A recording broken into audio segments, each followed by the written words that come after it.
Hey everyone, welcome back to my channel. I hope you're all doing super well. Thank you all so much for being here and for taking the time to listen to today's video. This video has actually been highly requested. This tragedy occurred in August, so it's pretty recent, and as soon as I heard about this, my heart just shattered. We're going to be talking about the terribly tragic and unexpected death of 15-year-old Débora Rebeca Xi Artola. Debora was unfortunately decapitated by a power line in Guatemala, and the circumstances surrounding her death are still being looked into, with some individuals being scrutinized for their potential role in her death. Debora's story is all over the media not only because of this, but because of the lack of safety measures that could have prevented her unexpected death. I encourage you all to stay until the end of the video, where I will share some resources on safety measures to help prevent similar situations from happening again. What Debora was doing that day is something that I'm sure many of us have done before, which is why this affected me so much and why I think it's so important to spread awareness on the dangers of playing and hanging out on rooftops with dangerous cables around. So yeah, this is a very intense case and it's just something so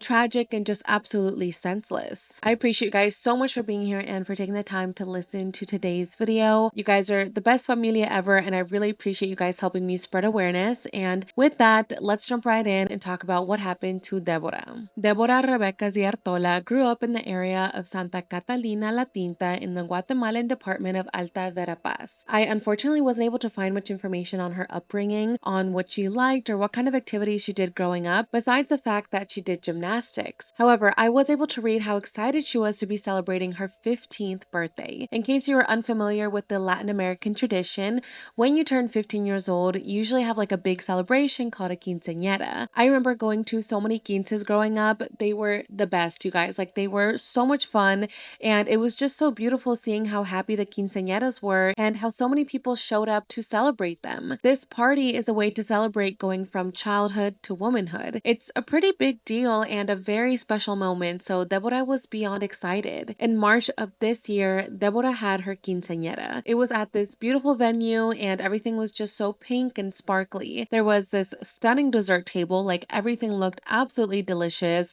There were these amazing goodie bags and Debora got so many gifts and everything just looked beautiful. Debora looked even more beautiful in her puffy pink and glittery dress, and she honestly looked like a princess. She just looked so happy. She was smiling with all her family members. I mean, it was amazing. So many of Debora's friends and family members were there to celebrate this big day, and it was overall just a wonderful party. I'm just so happy that Debora got to experience this before her death, and that, just months before, she was filled with all of this happiness and with all of this love. Fast forward to a few months later, and it was now August 1st. Debora and a group of her friends decided to do what they've done many times before: go up to a rooftop to hang out, practice dance numbers, take photos, film TikToks, and to spend the day there. According to authorities, the group would often do this without their parents' permission. This is where things go terribly wrong, and unfortunately the entire incident is caught on camera, which will come into play later on. In the video, Debora was standing near the edge of the 6-meter or 19-foot rooftop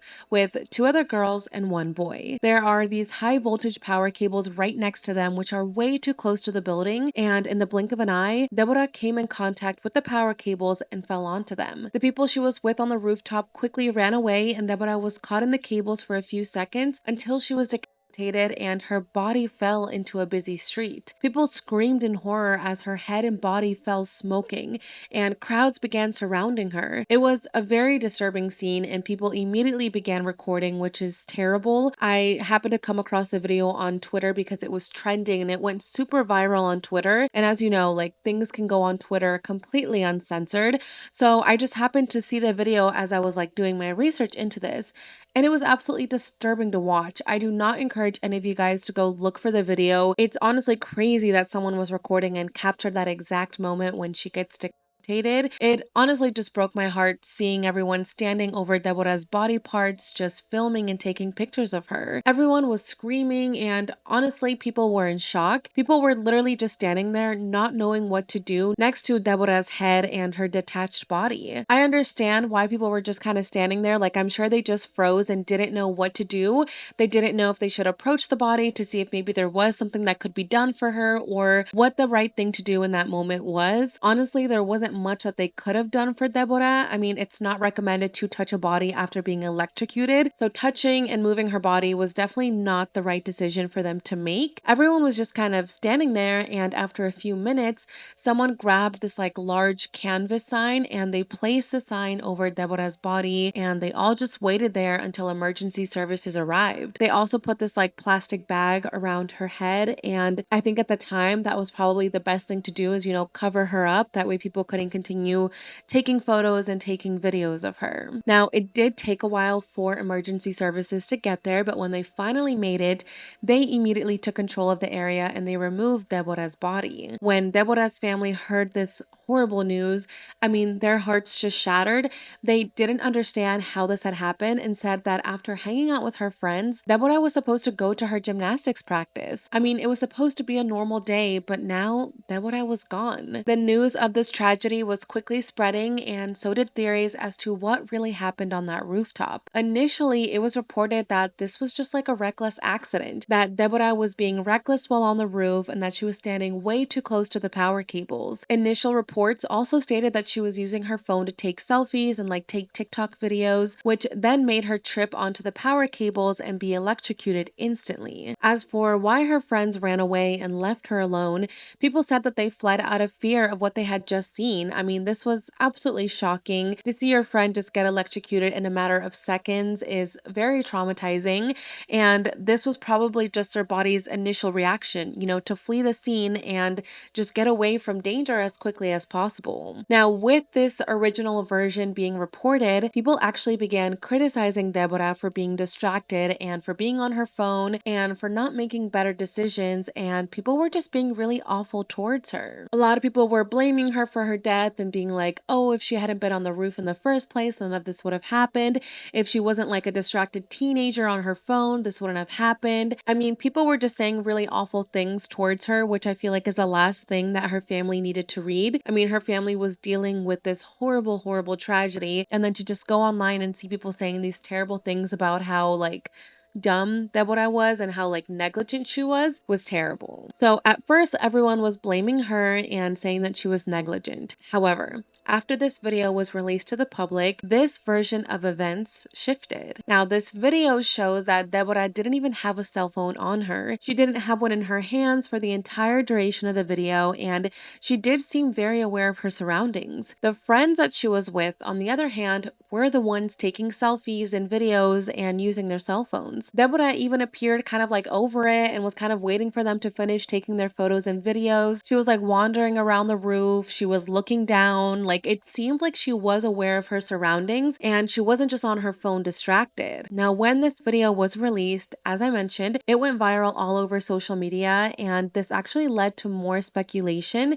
and it opened an investigation into how Debora fell. At first, like I said, people were criticizing her and accusing her of being on her phone and distracted. But now that the video showed she wasn't on her phone, people were now questioning whether the friends she was with pushed her or had something to do with her death. The fact that they all fled right away was being looked at in a different light. Maybe they didn't flee out of shock to what they just witnessed, but they fled to escape because they caused her to fall. These friends and their relationship to Debora were being closely looked at. A major theory that was being spread was that one of her friends was jealous of her. Now, again, I just want to say that this is a theory, this is speculation. The only reason that I'm mentioning this is because if you go and research this case, this is like the main theory that you're going to find. So I just felt like it was important to mention and to just kind of put out there, even though again, it's just a theory, it's not confirmed. So in this theory, people speculate that one of her friends was jealous of her. If you look at the background of one of her quinceañera photos, one of her friends from the rooftop was actually there at the quinceañera, and she's in the background of one of the photos, and a lot of people feel that this friend was staring at Debora with what people think is envy. The public began speculating that perhaps she felt envious of her friend and decided to push her off the roof. To add to this theory, in the video before Debora comes in contact with the cable wires, people believe that this friend was making like a particular sign with her hands and that she appeared nervous. People think that maybe she was making like a signal with her hands to the person who was recording across the street, letting them know that they were going to be pushing Debora soon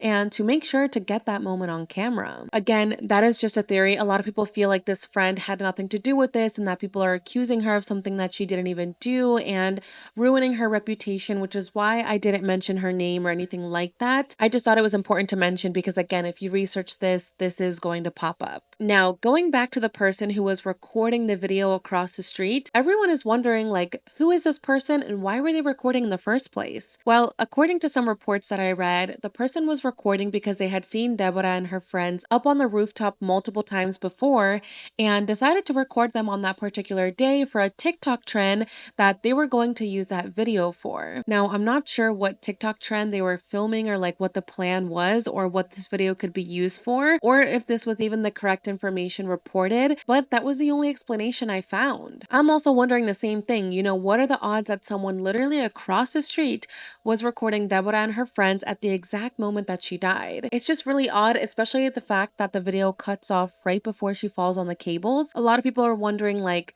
does this person have the full video and they just didn't want to release it publicly?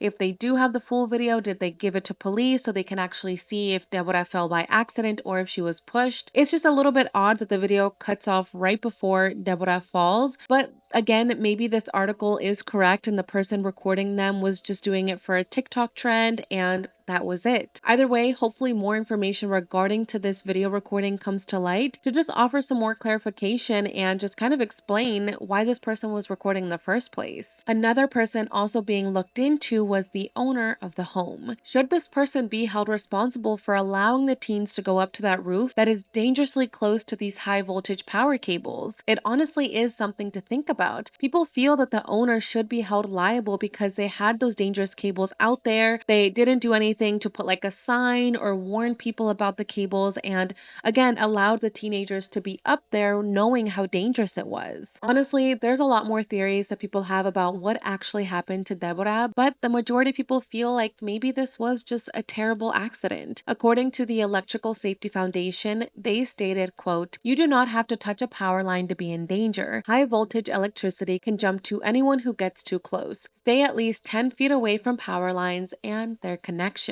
In Debora's case, this could be an explanation that she perhaps got way too close to the power lines and maybe wind moved her hair or she moved her head in a certain way and that could have caused her hair to touch the power line and pull her in. I was reading a lot about this and it's actually really scary and I think it's so important to be more aware of the danger of electricity and voltages and things like that because I feel like a lot of people like don't understand how powerful it is and how not even standing too close to a voltage, it can still pull you in. That could be what happened to her. And again, this could just all be a terrible and tragic accident. Regardless, people are still asking for answers and they just want to know what actually happened. Was this just a terrible accident or was this something more? The family, most importantly, wants to know what happened to their loved one. Debora's brother, Ricardo, shared a post on Facebook saying, quote, "As you know, my family and I are going through tough times due to the death of my little sister, Debora. The authorities only have the video where she and 3 others appear on the house's rooftop. You guys and I perfectly know this was not an accident. Therefore, we offer 30,000 quetzales to whoever provides truthful information about what happened. I do this to show that acts that attack or harm the physical integrity of a person do not go unpunished. I pledge to keep anonymous a person who provides such information. All I want is justice to be done. Along with this, I want to thank all my friends, colleagues, and neighbors for the solidarity and affection towards my family. Sincerely, it is a moment where many of us would not want to be." The family is quite adamant that something else is going on and they will not give up getting justice for their beloved Debora. Her mother, Andrea, actually shared this post and also put, quote, "The death of my daughter will not go unpunished." As for Debora's funeral, hundreds of people walked behind her as her coffin was being walked to the cemetery where her loved ones said their final goodbyes. It was devastating. I mean, no one could have imagined that Debora would be gone forever as a result of something that could possibly been prevented. Debora was full of life and plans for her future, but in the blink of an eye, it was all gone. The safety measures of the home were also being widely talked about, like I mentioned, but they were now being talked about in the media. The rooftop had no wall and was dangerously close to the high voltage power lines. There was also no warning sign of the high voltage or anything like that. Local authorities pledged to review and enhance the safety regulations for the rooftops that are not up to their safety standards, especially in areas where young people often gather. Safety workshops and awareness campaigns were also initiated to help educate the public about the dangers of high voltage power lines and the importance of either avoiding these potentially hazardous environments or knowing how to be safe in them. Whether there is more to this case or if this was just a tragic accident, there does need to be better safety measures and knowledge about these high voltage areas. I remember growing up in Mexico and playing on rooftops was just super common. My parents and my grandparents would always warn us about going on the roof, and they would emphasize how dangerous it was. As a little kid, like obviously I would be annoyed at my family for preventing me from playing on the rooftop and from having fun, but now I know that they were doing it to protect me. It is incredibly dangerous to be playing on the rooftop regardless of the cables. You know, just in general, you shouldn't be on the roof as a child playing and just